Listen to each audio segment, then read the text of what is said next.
Thank you so much for watching Landumc Goes There. Please subscribe and hit the like button and the bell notification button. Fantastic Voyage is a 1966 science fiction adventure film that was directed by Richard Fleischer, and it was written by Harry Kleiner, based on a story by Otto Clement and Jerome Bixby. The movie stars Stephen Boyd, Raquel Welch, Edmund O'Brien, Donald Pleasance, and Arthur Kennedy. The storyline for the film goes that an award-winning scientist who knows the secret to keeping soldiers shrunken for an indefinite period escapes from behind the Iron Curtain with the help of CIA agent Grant, that's played by Stephen Boyd. While being transferred, their motorcade is attacked, and the scientist strikes his head, causing a blood clot to form on his brain. CIA agent Grant is ordered to accompany a group of scientists as they are miniaturized and injected into the scientist's body. They have 1 hour to get to his brain and remove the clot and get out. The movie's original idea was sold to Fox, which announced that the film would be the most expensive science fiction film ever made, and that Richard Fleischer was assigned to direct it, and Saul David was going to produce it. Both of these men had worked for the studio before. The director had originally studied medicine and human anatomy in college before he chose to be a movie director, so this made him a perfect person to direct this film.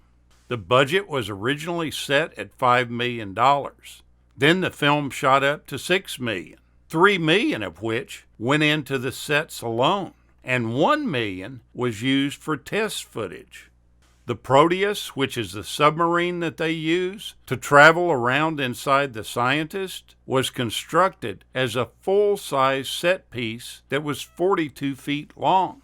This prop is first seen in the miniaturization room and later in scenes set outside the lung and inside the inner ear.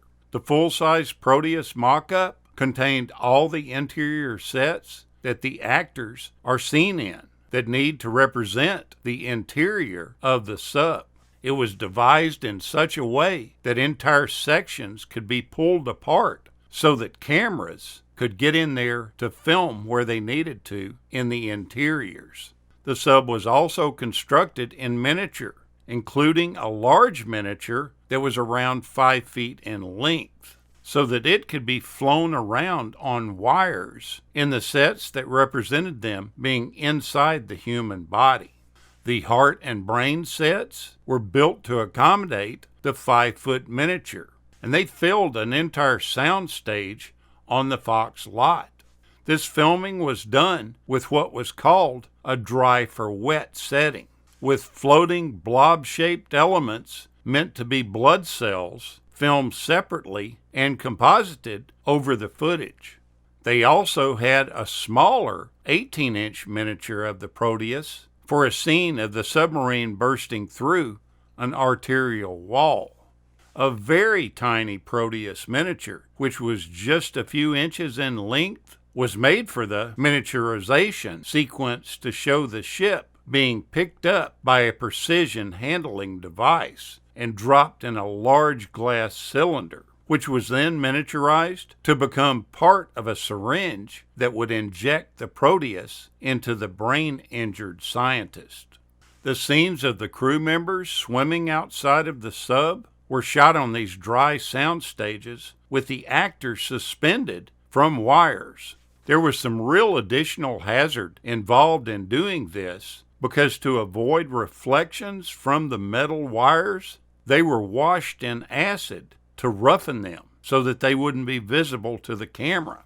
But in doing this, it made them more likely to break. If you watch closely in these scenes, you can pretty easily see the wires that are suspending the actors. To create the impression of swimming in a resisting medium, the scenes were overcranked, which is a process of speeding up the film rate to about double its normal rate of 24 frames a second. so that the captured pictures, when played back at normal frame rate speed, the action appears to be in slow motion, creating the illusion that they're swimming in this medium. The scenes in the spacious corridors of the secret CMDF medical facility were filmed in the lower and upper concourses of the Los Angeles Memorial Sports Arena. This same arena was used by the movie's director to shoot some of the exterior shots for Soylent Green in 1973.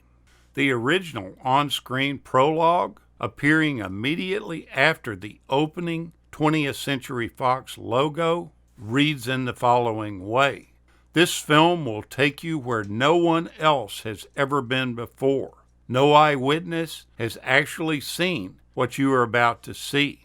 But in this world of ours, where going to the moon will soon be upon us, and where the most incredible things are happening all around us, someday, perhaps tomorrow, the fantastic events you are about to see can and will take place." This film does a pretty good job of special effects at the time and making the sci-fi viewer be able to accept it. But there's one part that really seems somewhat corny, and this is during the part where the scientist appears on the operating table prior to the submarine being injected into him.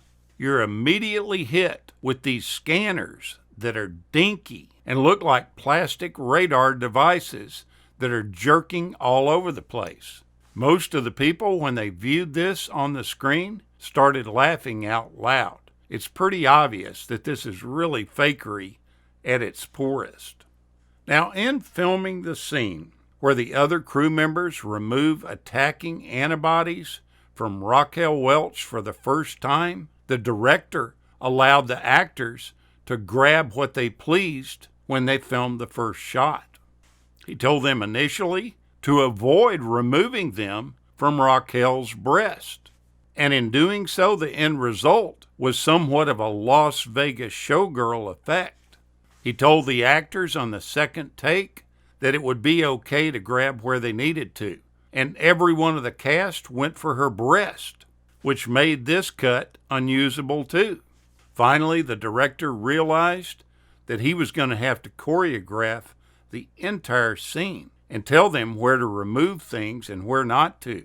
And that's what you see in the final cut of the film. Take a look back at this fascinating film from 1966. It'll jog your memories.